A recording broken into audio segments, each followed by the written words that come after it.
Hello नमस्कार दोस्तों, स्वागत है आपका मेरे YouTube चैनल अकाउंटिंग सॉल्यूशन में। तो आज मैं आपको बताऊंगा किस तरह से हम टैली प्राइम के थ्रू टीडीएस की डिटेल बनाएं, जो कि हमें एक्सेल पे बनानी होती है। टीडीएस की डिटेल वो मैं बताता हूँ किस तरह से बनाएं। तो इस तरह से हमारा फॉर्मेट बनेगा। सबसे पहले serial number, party name, bill date, bill amount, TDS rate, TDS amount, interest on TDS, TDS deposit, BSR code, challan number, deposit of date. Serial number में हम सेक्शन लिख देंगे, सेक्शन, और वहां पैन नंबर लिख देंगे। उसके बाद क्या करते हैं, हम अपनी टैली में आ जाएंगे जहां हमने टीडीएस की डिटेल बनाई है। यहाँ हमने देखिए टीडीएस की डिटेल बना रखी है। अब जिस मंथ का हमें लेना है उस मंथ को हम सेलेक्ट करेंगे। सेलेक्ट करने के बाद उसमें हम देखेंगे किस किस सेक्शन में टीडीएस कटा हुआ है, उसको फिर खोल के एक एक करके हम एंट्री करेंगे। तो आइए चलते हैं। तो ये देखिए, इसमें ये टीडीएस कटे हुए हैं। ये 94 सी कंपनी है और ये 94 सी कंपनी का ले रखा है। तो यहां से क्या करेंगे, हम पहले कंपनी का नाम कॉपी पेस्ट कर देंगे हम, और फिर उसके पैन कार्ड लिख देंगे बगल में। यहाँ पे हम पैन कार्ड लिख देंगे जो भी इसका होगा।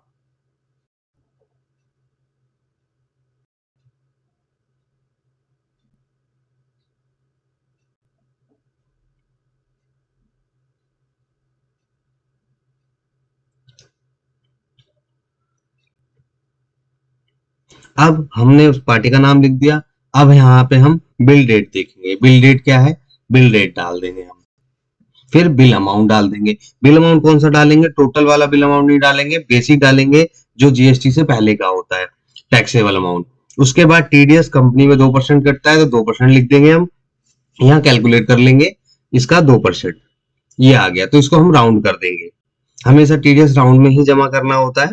अगर 50 रुपीज 50 पैसे आता है तो उसको आप एक रुपया करके एक्स्ट्रा करके जमा कर दीजिए। अगर 40 पैसे भी आता है तो मेरे हिसाब से आपको 40 पैसे को 1 रुपीज कर दीजिए, क्योंकि टीडीएस जमा करने के बाद जब हम रिटर्न भरते हैं तो 19-20 का मिसमैच ना आए, इसलिए वो एक्स्ट्रा में पैसों को रुपए में कन्वर्ट करके जमा करा दीजिए। तो इसी तरह से हम 94 सी की सारी डिटेल बनाएंगे। हम कंपनी की सारे की सारी कितने भी हमारे टीडीएस कटे हैं सबके सब कॉपी पेस्ट करेंगे। अगर एक पार्टी के 10 बिल हैं तो हमें 10 के 10 बिल चढ़ाने पड़ेंगे, क्योंकि जब हम रिटर्न करते हैं, रिटर्न करते समय हमारे को सारे बिलों की डिटेल देनी पड़ती है वहां पे। तो इसलिए हमारे को सारे बिलों बिल टू बिल की डिटेल चढ़ानी पड़ेगी। तो मैं चढ़ाता हूँ, आप लोग देखिए किस तरह से मैं एंट्रीज कर रहा हूँ। क्या डेट में डाल रहा हूँ, डेट में, और बिल अमाउंट में, टीडीएस रेट में, टीडीएस अमाउंट में, कैसे कैसे मैं पुटअप कर रहा हूँ, ये चीज आप देखिए इस चीज को।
तो हम इस तरह से टीडीएस की डिटेल बनाएंगे।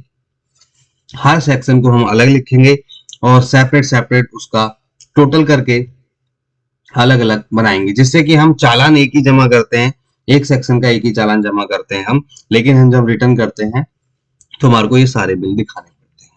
तो स्टार्टिंग से मैंने आपको बताया था कि आपने किस तरह से बनाना है, आपको किस तरह से देखना है। तो आपने देखा होगा मैंने सारे हेडों की एक एक पर्सनल हेडों की अलग अलग करके एंट्रीज करके दिखाई है मैंने आपको, जिससे कि आपको समझ आए कि किस तरह से किस हेड में एंट्रीज करते हैं। वैसे ऊपर से नीचे सब कुछ सेम है, लेकिन जब हम सेक्शन वाइज करते हैं तो हमें पता होना चाहिए किस तरह से हम टीडीएस की डिटेल बनाएं।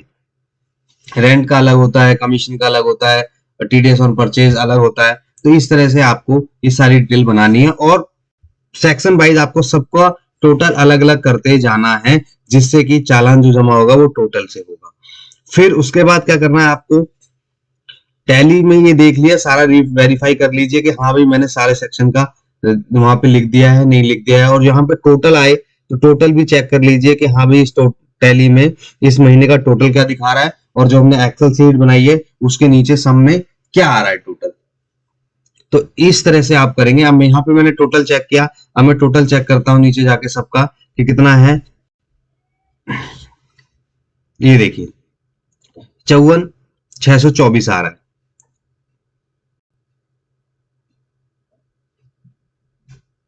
यहाँ पे हम बीएसआर कोड अपना लिख देंगे और ये हर किसी का टोटल हो गया। आप वेरीफाई करें, जरूर वेरीफाई करें, उसके बाद ही अपना टीडीएस जमा कराने के लिए भेजें। सबका टोटल जमा करें और सबका टोटल परसेंटेज से निकालें कि कितना परसेंटेज है, एक वेरीफाई करें एक बार उसको, और टैली से भी वेरीफाई करें कि हमारे को जो हमने वहां फिगर है वो हमारे टीडीएस सीट से मैच हो रही है नहीं हो रही है। तो इसी तरह से आप टीडीएस की एक रिटर्न के लिए और टीडीएस डिपॉजिट के लिए एक सीट बनाएंगे, जिससे कि आपको इजी होगा मंथली टू मंथली बनाने में कि हाँ मैंने इस महीने में ये टीडीएस जमा कराया था और इन पार्टियों का जमा कराया था। जब आप रिटर्न बनाते हैं तो रिटर्न के लिए भी आपके लिए इजी हो जाता है, सॉरी, कि ये जो सीट है इसी को आप जैसे जनवरी फरवरी मार्च फोर्थ क्वार्टर हो गया, तीनों को मिक्स करके फोर्थ क्वार्टर की रिटर्न इजीली बन जाएगी आपकी। अगर मेरी वीडियो अच्छी लगी हो मेरे चैनल को सब्सक्राइब करें, अकाउंटिंग सॉल्यूशन। नमस्कार, धन्यवाद।